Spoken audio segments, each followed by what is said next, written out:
Un padre soltero aceptó un trabajo que nadie quería como chofer de un multimillonario y vivió los mejores días de su vida. Jaque Martínez miraba fijamente la arrugada oferta de empleo en sus manos temblorosas. $150,000 al año por conducir para un multimillonario para el que nadie se atrevía a trabajar. Los otros hombres en la oficina de desempleo susurraban advertencias. 3 conductores antes de ti simplemente desaparecieron. La lonchera vacía de su hija estaba en el asiento del copiloto de su Honda destartalado, un silencioso recordatorio de otra cena de la que se privaría. La mansión se alzaba imponente a través de su parabrisas, ventanas oscuras como ojos muertos observándolo acercarse. El dedo de Jaque se cernía sobre el timbre, sabiendo que los hombres desesperados no pueden elegir a sus demonios. Las palabras de su agente de libertad condicional resonaban. Un error más, Martínez, y estás acabado. Pero ¿y si este error nos salva a ambos? Las luces fluorescentes de la Oficina Estatal de Desempleo zumbaban como avispas furiosas, proyectando un resplandor amarillo enfermizo sobre filas de sillas de plástico llenas de sueños rotos. Jaque Martínez estaba sentado en la esquina del fondo, con las manos callosas agarrando un vaso de poliestireno con café que se había enfriado hacía una hora. A sus 42 años, parecía mayor. La prisión tenía una forma de envejecer a un hombre de adentro hacia afuera. 3 años tras las rejas por robar suministros médicos para pagar los tratamientos contra el cáncer de su esposa. 3 años viendo a otros reclusos recibir cartas de sus familias mientras su buzón permanecía vacío. 3 años sabiendo que cuando saliera, el mundo solo vería una cosa: Scone. La carta de la escuela de su hija estaba doblada en el bolsillo de su chaqueta. Las palabras se le quedaron grabadas en la memoria. Sofía Martínez ha sido seleccionada para el programa de matemáticas avanzadas. Sin embargo, para participar se requiere una computadora portátil y cuotas adicionales por un total de $800. $800 bien podrían haber sido 8 millones. Su última entrevista de trabajo terminó en el momento en que le hicieron la verificación de antecedentes. La expresión del gerente pasó de un optimismo cauteloso a una fría indiferencia en un instante. Nos pondremos en contacto, dijo, mirando ya al siguiente candidato. Sofía vivía ahora con su abuela, desde que Jaque se fue. A los 9 años, todavía creía que su papá lo arreglaría todo, todavía le guardaba dibujos del colegio, todavía le preguntaba cuándo vendría a buscarla. Cada visita a ese apartamento tan pequeño era como tragar un vaso de agua. Su suegra, María, intentaba ocultar las facturas atrasadas, pero Jaque las veía apiladas en la encimera de la cocina. Servicios, alquiler, comida, todo el peso que pesaba sobre los hombros de una anciana porque su yerno había tomado decisiones que en su momento parecían correctas, pero ahora le parecían veneno. La oferta de empleo había quedado pegada detrás de otras en la junta comunitaria, como si alguien hubiera intentado ocultarla. El salario saltaba de la página como un neón, pero fueron las conversaciones en voz baja las que le enardecieron la sangre. Tommy Rodríguez, un chico que Jaque reconoció del barrio, se acercó y le dijo: «Mi primo solicitó ese trabajo de conductor y nunca regresó de la entrevista». La policía encontró su coche abandonado en el centro, pero ni rastro de él. Otros asintieron con la sombría certeza de quienes han aprendido a desconfiar de la buena suerte. Edmund Sterling. El nombre tenía peso en la ciudad, aunque nadie parecía saber exactamente por qué. Algunos decían que había amasado una fortuna en el sector tecnológico. Otros murmuraban sobre contratos gubernamentales y negocios turbios.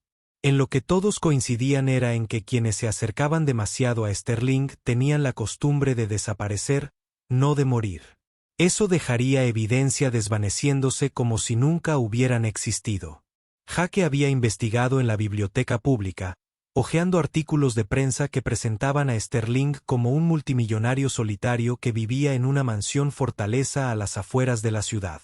Sin familia, sin amigos, sin presencia en redes sociales, solo dinero y misterio. Ahora Jaque estaba sentado en su Honda frente a la finca de Sterling, observando cómo las cámaras de seguridad seguían sus movimientos. Las puertas de hierro estaban abiertas, pero de alguna manera eso parecía más siniestro que si hubieran estado cerradas. Era como meterse en una telaraña voluntariamente. Su teléfono vibró con un mensaje de María. Sophie preguntó: «¿Cuándo vuelvas a cenar?» Le dije pronto: «Por favor, no me hagas quedar como mentiroso, mío». Las palabras le dolieron más que la sentencia de un juez. Volvió a mirar la oferta de empleo con ese salario imposible que podría cambiarlo todo. Luego cruzó las puertas. La puerta principal de la mansión se abrió antes de que Jake pudiera llamar, como si alguien lo hubiera estado observando. El hombre que abrió no era el que Jake esperaba. Edmund Sterling parecía un profesor universitario jubilado, delgado, canoso, con una Rebeca que había visto décadas mejores. Sus ojos, sin embargo, eran diferentes. Tenían esa intensidad serena que incomodaba a los hombres adultos, la mirada de alguien que lo veía todo y no olvidaba nada. «Señor Martínez», dijo Sterling, con la voz ligeramente áspera de un hombre que no la usa a menudo. «Es puntual. Eso es alentador». Se hizo a un lado, indicándole a Jake que entrara en un vestíbulo que parecía más un museo que una casa. Las paredes estaban cubiertas de cuadros que parecían caros y fotografías que parecían personales, aunque Jake no podía distinguir los rostros desde donde estaba. «Gracias por recibirme, señor Sterling», dijo Jake, con la voz más firme de lo que sentía. La casa olía a libros viejos y cera para muebles con un toque subyacente de algo más. A soledad, tal vez, o a secretos guardados demasiado tiempo. Sterling lo condujo por pasillos que parecían interminables.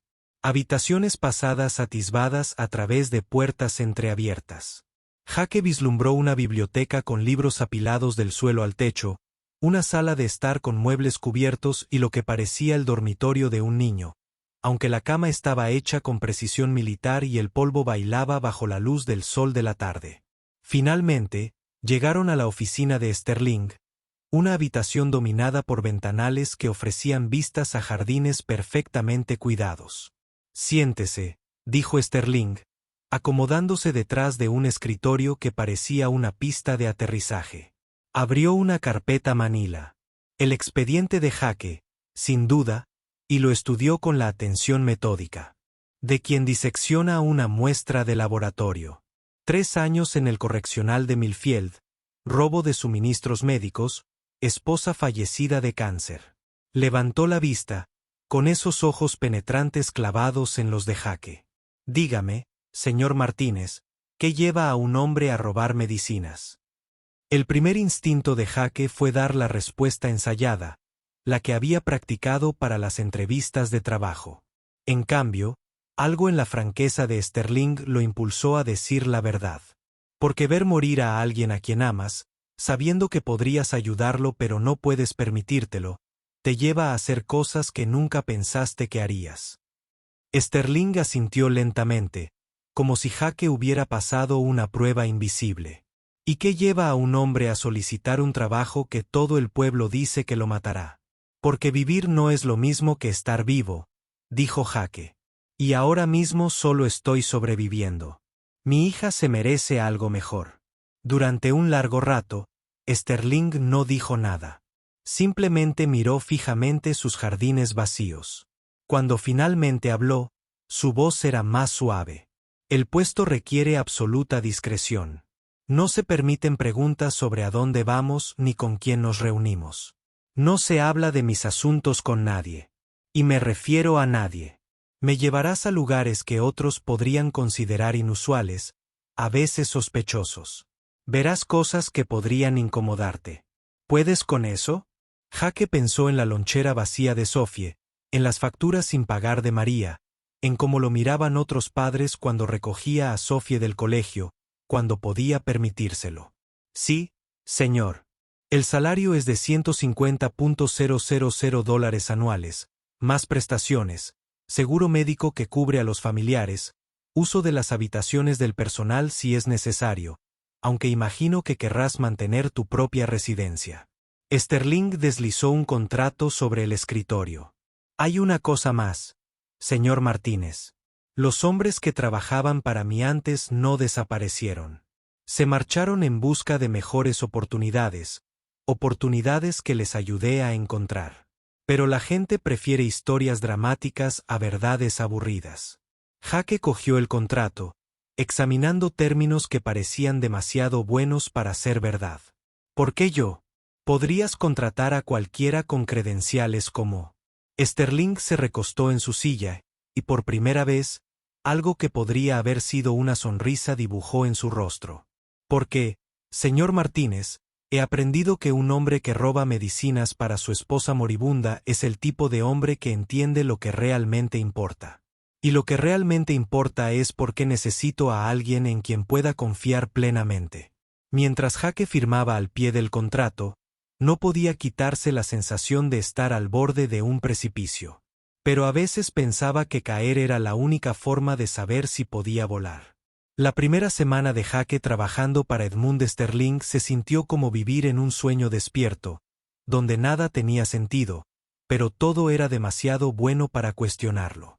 El hombre, que supuestamente había hecho desaparecer a 3 conductores, pasaba la mayor parte del tiempo leyendo en su biblioteca o cuidando orquídeas en un invernadero que podría haber albergado una avioneta. Su rutina diaria era mundana, hasta el punto de resultar aburrida. Viajes matutinos a las citas médicas de Sterling, viajes al banco por la tarde, visitas nocturnas a lo que Sterling llamaba obligaciones comunitarias. Eran las visitas nocturnas las que le ponían los pelos de punta a Jake. La primera vez que Sterling le indicó que se detuviera detrás de un almacén en el distrito industrial, las manos de Jake empezaron a sudar sobre el volante. La zona era de esas donde la gente se ocupaba de sus propios asuntos, porque preguntar podía salir lastimado. Los grafitis cubrían casi todas las superficies, y las farolas que no habían sido disparadas proyectaban una luz amarillenta que no llegaba a las sombras entre los edificios. «Espera aquí», había dicho Sterling, bajando del sedán negro que Jake conducía en lugar de su Honda destartalado. «Mantén el motor en marcha». Jake observó por el retrovisor cómo Sterling desaparecía en el almacén por una puerta lateral que se abrió antes de que pudiera llamar. 20 minutos después, salió con 3 hombres que parecían salidos de una película de crímenes. Chaquetas de cuero, cadenas de oro y una postura que sugería que portaban algo más que una simple actitud. Uno de ellos le entregó a Sterling un grueso sobre Manila. Sterling le entregó algo a cambio, algo tan pequeño que cabía en un puño cerrado. El viaje a casa había sido silencioso, Sterling mirando por la ventana mientras la mente de Jake repasaba las posibilidades. Ninguno bueno. Para la tercera semana, el patrón estaba claro. Las mañanas eran normales, visitas al médico, recados, alguna que otra visita al despacho del abogado de Sterling. Pero al ponerse el sol, se dirigían a lugares que Google Maps probablemente no catalogaba como negocios legítimos. Aparcamientos donde Sterling se reunía con hombres con trajes caros que hablaban en susurros y contaban dinero. Edificios abandonados donde adolescentes con miradas atormentadas intercambiaban mochilas con Sterling antes de desaparecer en la noche. Una vez, memorablemente, un cementerio donde Sterling dejó flores en una tumba, mientras que alguien a quien Jake nunca vio con claridad dejó un maletín junto a una caseta de mantenimiento. La conciencia de Jake remordía con su cuenta bancaria. El primer cheque de pago había sido depositado directamente, tal como lo prometieron, más dinero del que había visto en un solo lugar desde antes de que Sara enfermara.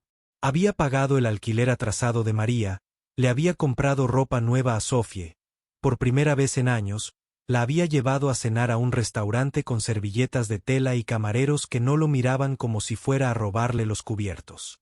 Pero tarde en la noche, tumbado en el estudio, Sterling lo había ayudado a encontrar a Jake, que miraba al techo y se preguntaba en qué se había metido.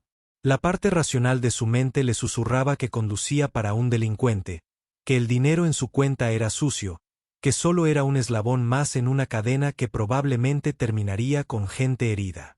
La parte desesperada le susurraba que Sophie había sonreído cuando la recogió del colegio en un coche que no hacía ruidos incómodos. Que María había llorado de alivio cuando le entregó el dinero del alquiler. Que por primera vez desde que salió de la cárcel, sentía que tal vez podría ser el padre que su hija merecía. La guerra entre esas voces llegó a su punto álgido una noche de jueves de octubre, cuando Sterling lo dirigió a un barrio que Jake reconocía. Era la zona donde había crecido, donde las pandillas reclutaban a chicos que no tenían nada que perder y mucho que demostrar.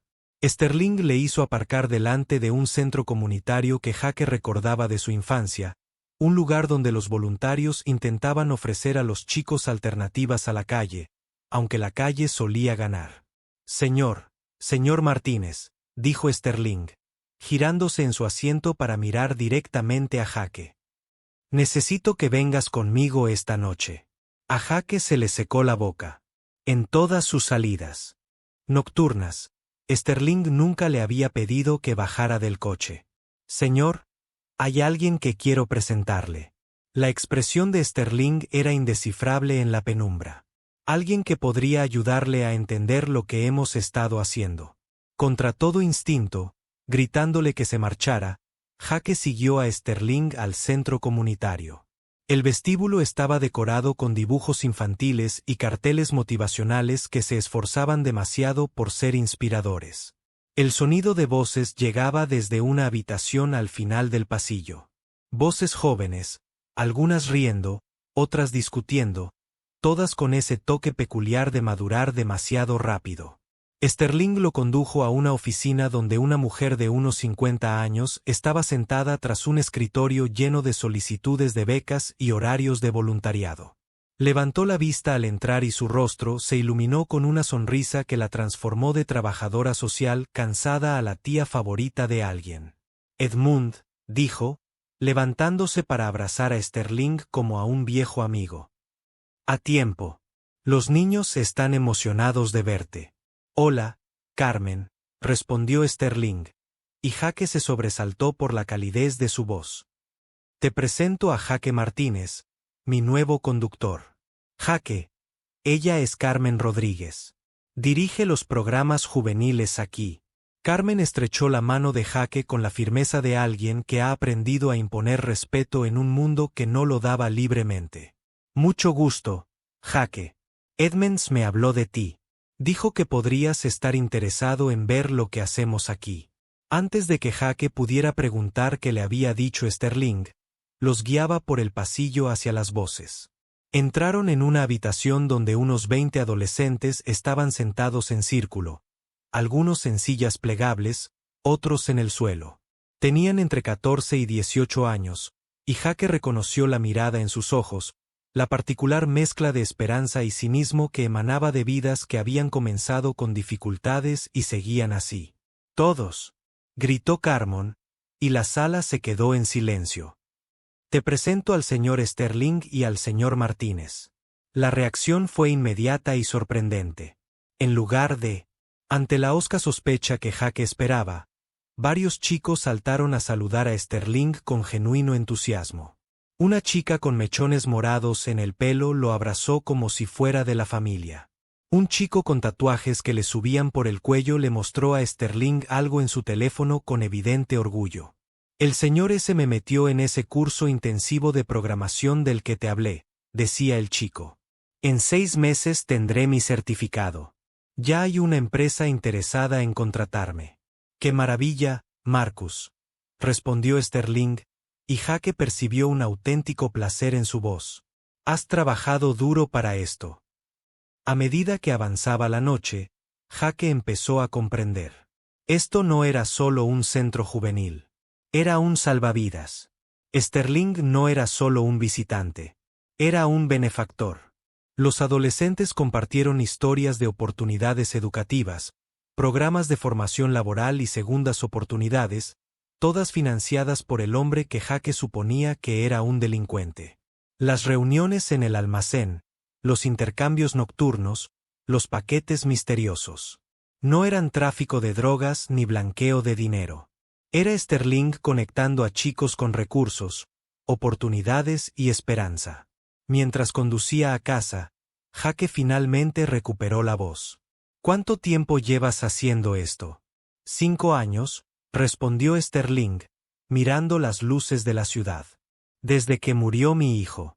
Las palabras flotaron en el aire entre ellos como un puente que Jake no estaba seguro de estar listo para cruzar, pero se encontró preguntando de todos modos. ¿Qué pasó? Sterling guardó silencio tanto tiempo que Jake pensó que no iba a responder. Luego, con una voz tan suave que Jake tuvo que esforzarse para oírlo, dijo, David tenía 17 años. Un chico brillante, lleno de planes para cambiar el mundo. Conducía a casa desde la casa de un amigo cuando un conductor ebrio se saltó un semáforo en rojo. Sterling apretó las manos sobre su regazo. El hombre que mató a mi hijo había sido arrestado 2 veces por conducir ebrio. Debería haber estado en la cárcel, pero su abogado le consiguió acuerdos con la fiscalía y reducciones de sentencia. El sistema le falló a mi hijo, el señor Martínez. Así que decidí construir uno mejor.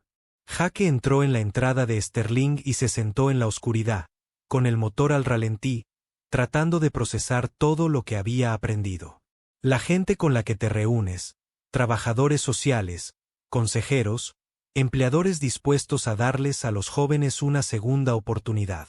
Los paquetes sospechosos son computadoras portátiles para estudiantes que no pueden pagarlas, ropa de trabajo para entrevistas de trabajo, a veces solo comida para familias con dificultades. Sterling miró a Jake directamente. Podría firmar cheques desde mi oficina, pero eso sería caridad. Lo que estos chicos necesitan no es caridad. Es una oportunidad.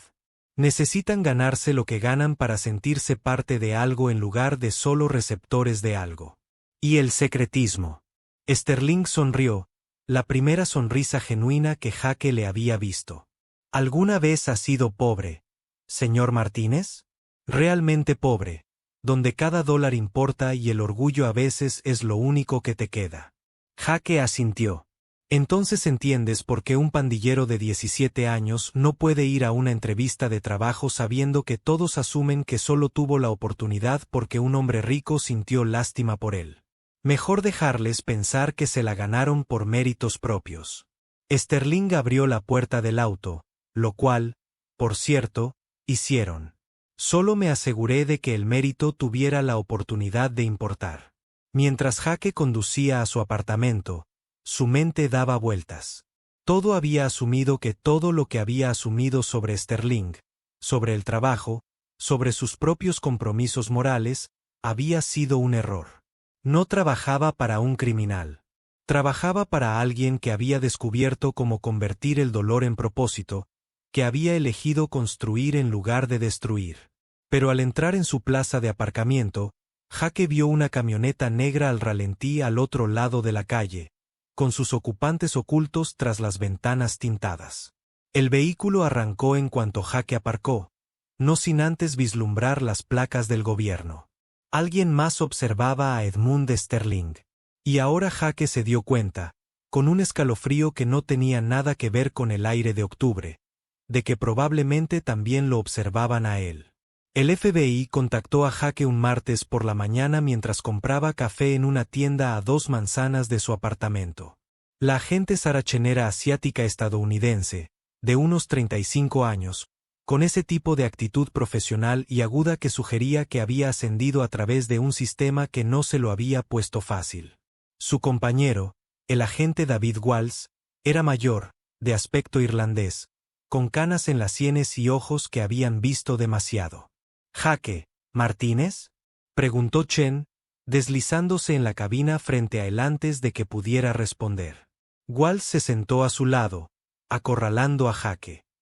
«Nos gustaría hablar con usted sobre su jefe». La mano de Jake se apretó alrededor de su taza de café. «No sé de qué está hablando». «Edmund Sterling», dijo Walsh con acento bostoniano. «Sabemos que lleva trabajando para él casi un mes. También sabemos que lo lleva a lugares interesantes». Chen abrió una tableta y la deslizó sobre la mesa. La pantalla mostraba fotos de vigilancia. El coche de Jake estaba aparcado frente al almacén, frente al cementerio, frente a una docena de otros lugares que reconoció de sus paseos nocturnos con Sterling. En varias tomas, Jake podía verse al volante, con el rostro claramente visible a pesar de la oscuridad. Señor Martínez, dijo Chen con voz más suave que la de sus compañeros. No estamos aquí para arrestarlo. Estamos aquí porque creemos que podría ayudarnos a entender qué está haciendo realmente Edmund Sterling. Lo llevo a sitios, dijo Jake con cautela. Eso es. Lugares donde se reúne con criminales conocidos, intervino Walls. Lugares donde el dinero y los paquetes cambian de manos. Lugares donde las agencias federales han perdido la pista de fugitivos que misteriosamente desarrollan nuevas identidades. A Jake se le encogió el estómago. ¿Qué dices? Decimos, respondió Chen, que Edmund Sterling lleva 5 años bajo investigación federal. Creemos que dirige una sofisticada operación que ayuda a los criminales a desaparecer. Nuevas identidades, antecedentes limpios, transporte a lugares seguros. Creemos que los 3 conductores que trabajaron para él antes que tú no renunciaron. Creemos que viven con nuevos nombres en algún lugar lejos de aquí. El café en la boca de Jake sabía a ceniza. ¿Y crees que soy el siguiente? Creemos. Walls dijo que estás en una posición única para ayudarnos a averiguar exactamente qué hace Sterling y cómo lo hace. Creemos que podría ser la pista que estábamos buscando. Chen se inclinó hacia adelante. Jake, ¿puedo llamarte Jake? Sabemos lo de tu hija. Sabemos lo del dinero que Sterling te paga. No te pedimos que lo renuncies.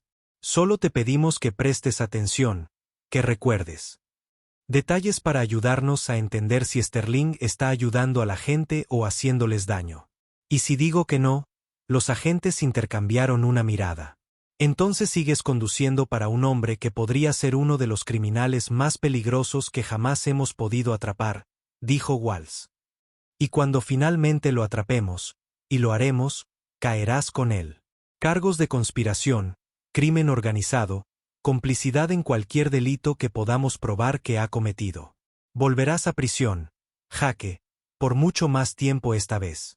Jake miró las fotos de vigilancia, su propio rostro, capturado en docenas de momentos comprometedores. ¿Qué me pides exactamente que haga? Dijo Chen simplemente. Grabar tus conversaciones con Sterling. Documentar a dónde te lleva y con quién se reúne. Ayúdanos a construir un caso. Y si se entera, probablemente estés muerto, dijo Walls sin rodeos. Pero si no nos ayudas, probablemente vayas a la cárcel el resto de tu vida. Al menos así, tienes la oportunidad de proteger a tu hija de ver desaparecer a su padre otra vez. Dejaron a Jake sentado en la cafetería con una tarjeta de visita y 24 horas para decidir. La tarjeta parecía pesar 1000 libras en su bolsillo mientras conducía a recoger a Sterling para sus citas de la tarde. ¿Cómo podía sentarse en el mismo coche con el hombre, charlar del tiempo y fingir que todo estaba normal cuando los agentes del FBI le pedían que traicionara a la primera persona que le había dado una oportunidad real desde que salió de la cárcel? Pero a medida que avanzaba el día, Jake se dio cuenta de que miraba a Sterling de otra manera. La tarde fue rutinaria. Banco, despacho de abogados, parada en una farmacia de lujo donde Sterling recogió una receta. Pero por la noche, Sterling lo dirigió a una nueva ubicación, un motel ruinoso a las afueras, de esos que alquilan habitaciones por horas y no preguntan por la identificación. Espera aquí, dijo Sterling, como siempre.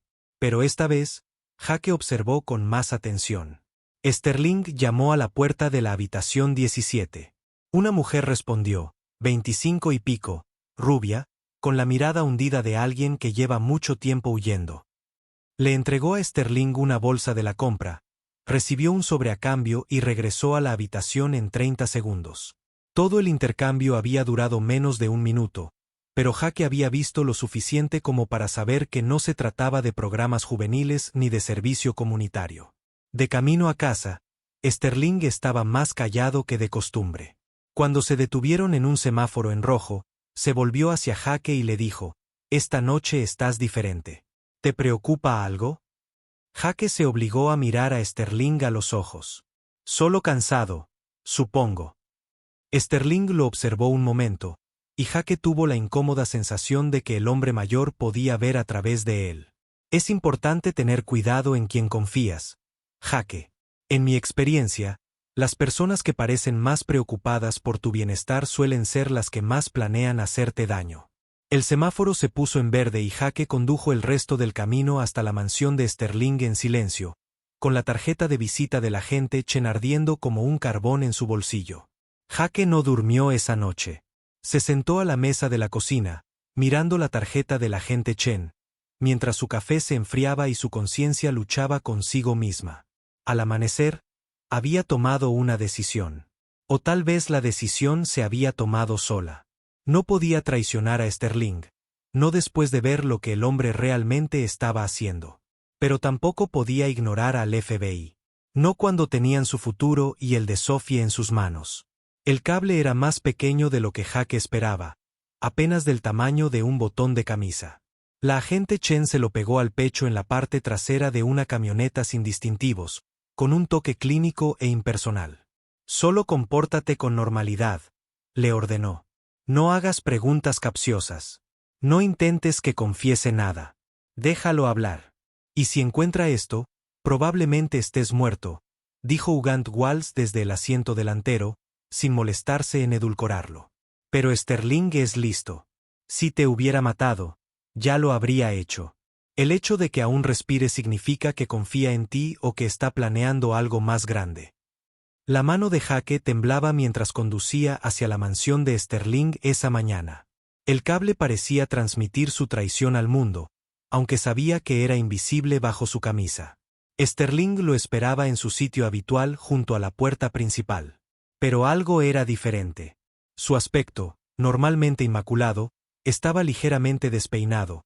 Su cabello plateado estaba despeinado y tenía ojeras que sugerían que había dormido tan mal como Jaque. Buenos días, señor Martínez, dijo Sterling mientras se acomodaba en el asiento trasero. Su voz tenía una fuerza que no había tenido antes. Tengo que hacer algunas paradas inusuales hoy. Espero que estés preparado para eso. Su primer destino fue un edificio federal en el centro, concretamente la oficina del FBI. A Jaque se le heló la sangre al llegar al control de seguridad. ¿Era este el final? ¿Había descubierto Sterling lo que hacía Jaque? ¿Estaba a punto de ser entregado a los mismos agentes que lo reclutaron? Pero Sterling no salió. En cambio, bajó la ventanilla y habló con el guardia de seguridad. Por favor, dígale al agente Morrison que Edmund Sterling ha venido a verlo. Él sabrá por qué. 20 minutos después, un hombre de unos 50 años salió del edificio. Era alto, canoso, con el porte de alguien acostumbrado a la autoridad. Se acercó al coche con cautela, sin apartar la mirada del rostro de Sterling. Edmund, dijo el hombre por la ventanilla. ¿Cuánto tiempo ha pasado? Hola, Jim, respondió Sterling. Creo que es hora de que tengamos esa conversación. El agente Morrison, si ese era su verdadero nombre, miró a Jaque y luego a Sterling. De hecho, su chofer se queda en el coche, dijo Sterling, volviéndose para mirar directamente a Jaque. Creo que el señor Martínez debería oír esto. Después de todo, le concierne directamente. El corazón de Jaque le latía con fuerza contra las costillas mientras Morrison se sentaba a regañadientes en el asiento del copiloto. El cable le presionaba el pecho como un secreto culpable, grabando cada palabra de lo que estaba seguro sería su sentencia de muerte. ¿Sabes por qué estoy aquí, Jim?, empezó Sterling. Tu gente se dirigió específicamente a mi chofer, al agente Chen y al agente Walls. Quieren que use un micrófono para espiarme. La cara de póker de Morrison no se desvaneció, pero Jaque vio que su mandíbula se tensaba ligeramente. No sé de qué estás hablando, Edmund. Por favor. La voz de Sterling tenía un dejo de agotamiento. Llevamos 5 años dándole vueltas. ¿Crees que dirijo algún tipo de empresa criminal, ayudando a fugitivos a desaparecer, blanqueando dinero con mi trabajo benéfico? ¿Y sabes qué? No estás del todo equivocado. El mundo de Jaque se inclinó de lado. El micrófono estaba grabando la confesión de Sterling de delitos federales, y Jaque estaba sentado justo en medio de ella. Pero tampoco estás del todo en lo cierto, continuó Sterling. Sí, ayudo a desaparecer a la gente, pero no a criminales, Jim. Testigos, víctimas, personas que tu propio sistema no ha logrado proteger.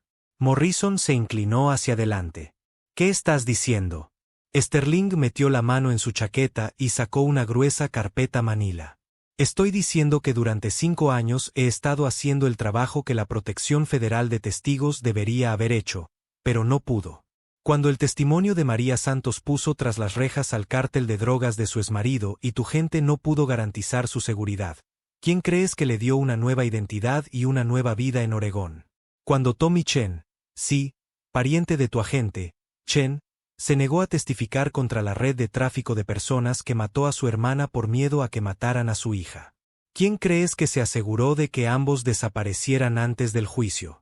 La mente de Jake daba vueltas mientras las piezas de un rompecabezas que desconocía su existencia encajaban de repente. Las reuniones misteriosas, los sobres con dinero, la gente que parecía huir de algo. Huían, pero no de la ley. Huían hacia una seguridad que el sistema oficial no podía proporcionarles. Han estado operando un programa de protección de testigos no autorizado, dijo Morrison. Y por primera vez, su voz transmitía algo más que sospecha. Dios mío, Edmund, ¿tienes idea de lo ilegal que es eso? ¿Tienes idea de cuánta gente está viva gracias a lo que he hecho? Replicó Sterling. ¿Cuántos niños duermen seguros en sus camas esta noche porque les di a sus padres una forma de testificar contra monstruos sin firmar sus propias sentencias de muerte? Morrison abrió la carpeta que Sterling le había dado, escaneando documentos que Jake no podía ver pero que podía adivinar. Registros, testimonios, evidencia de vidas salvadas a través de la red en la sombra de Sterling. ¿Por qué ahora? Preguntó Morrison finalmente. ¿Por qué me dices esto ahora? Sterling miró a Jake por el espejo retrovisor, y esos ojos agudos contenían algo que podría haber sido arrepentimiento. Porque el señor Martínez no merece verse atrapado en medio de nuestra guerra. Porque hace 5 años, perdí a mi hijo por un sistema que valora el procedimiento sobre la protección. Y decidí construir algo mejor. Pero tengo 68 años, Jim. Estoy cansado y necesito saber que lo que he construido continuará después de que me haya ido. El silencio en el auto se prolongó hasta que Jake pensó que iba a gritar. Finalmente, Morrison cerró la carpeta y miró a Sterling. ¿Qué quieres? Inmunidad para mi red. Reconocimiento oficial de lo que hemos estado haciendo, una forma de hacer la transición de nuestras operaciones a algo que funcione dentro del sistema en lugar de alrededor de él. La voz de Sterling era estable, pero Jake podía escuchar los años de llevar esta carga sola. Y quiero que el señor Martínez se quede fuera por completo. Es solo un conductor que necesitaba un trabajo.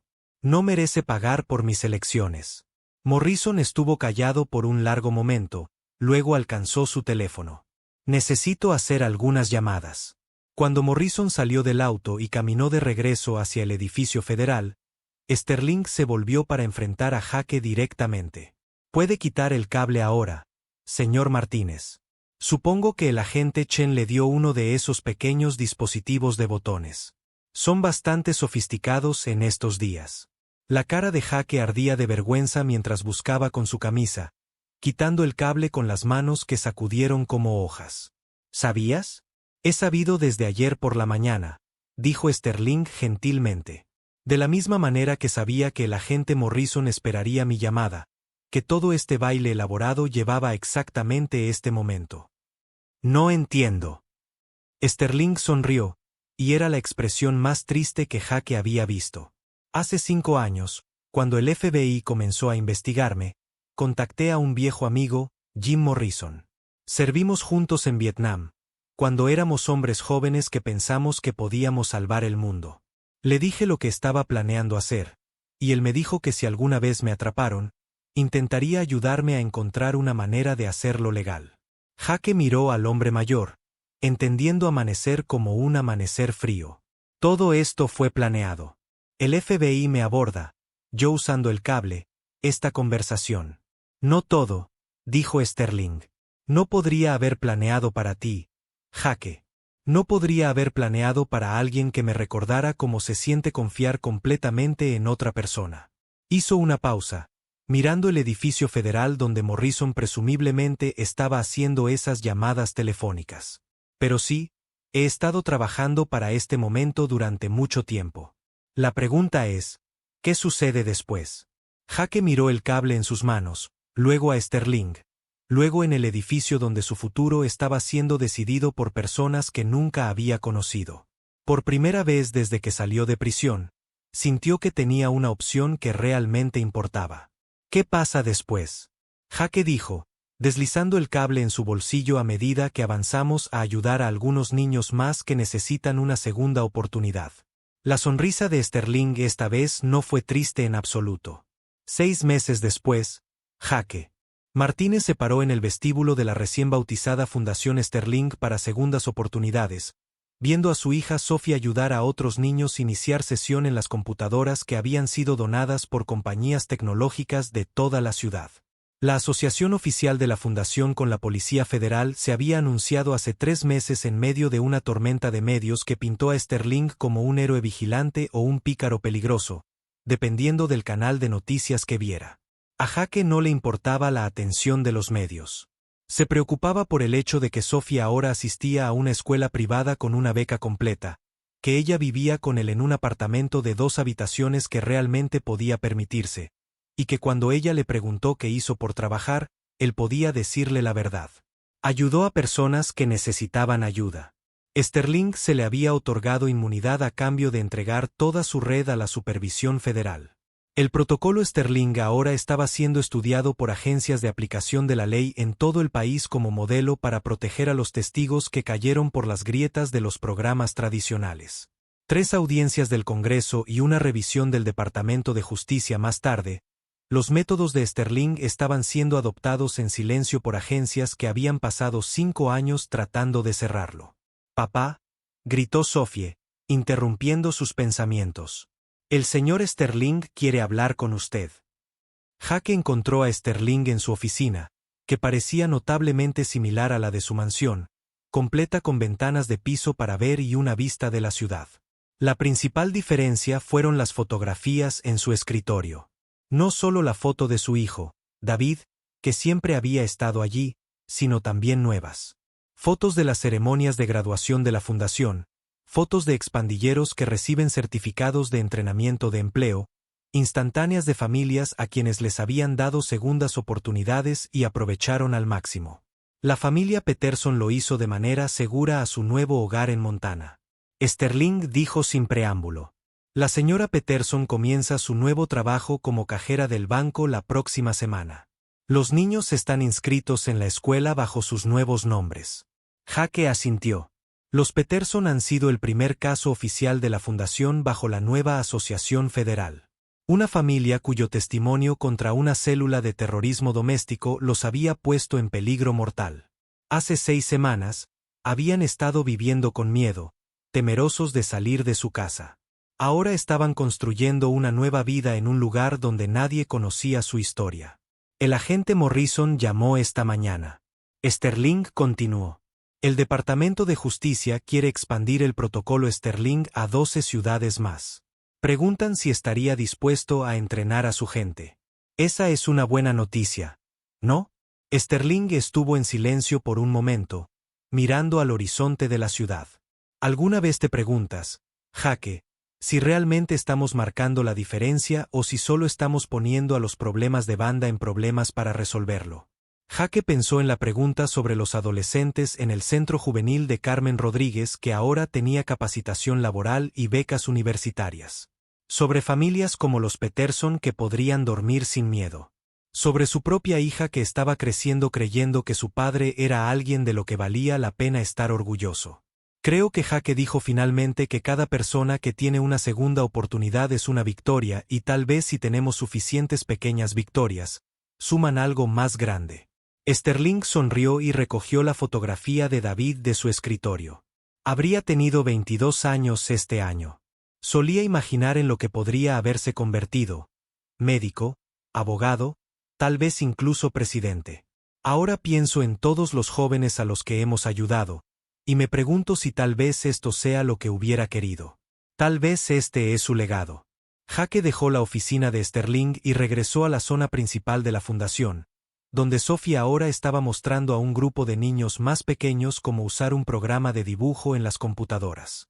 Levantó la vista cuando lo vio y saludó, su rostro brillante con el tipo de alegría que surgió de sentirse útil, de ser parte de algo importante.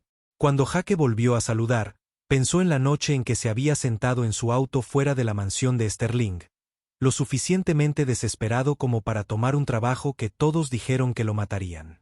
Había estado buscando dinero, luego para sobrevivir. En cambio, había encontrado algo que ni siquiera había sabido que estaba perdiendo. Propósito. El trabajo que nadie quería le había dado todo lo que nunca se había atrevido a esperar. A veces, Jake reflexionó, lo más peligroso que puedes hacer es confiar en alguien para ver el pasado de quien has estado en quien podrías convertirte. Y a veces, si tienes mucha suerte, esa confianza transforma no solo tu vida, sino también la vida de todos los que te rodean. Sophie volvió a llamar su nombre, emocionada de mostrarle algo nuevo que había aprendido. Jake Martínez, exconvicto, exhombre desesperado, actual subdirector de la Fundación Sterling para Segundas Oportunidades, se acercó para ver qué había creado su hija. Afuera, la ciudad continuó su antiguo ritmo de romper y curación, de personas que se caen y se vuelven a subir, de las segundas oportunidades floreciendo en los lugares más improbables. Y en un pequeño edificio de oficinas donde la esperanza se había convertido en políticas y el dolor se había transformado en un propósito, una niña les enseñó a otros niños cómo dibujar sus sueños en pantallas que brillaban como promesas en la noche de la tarde.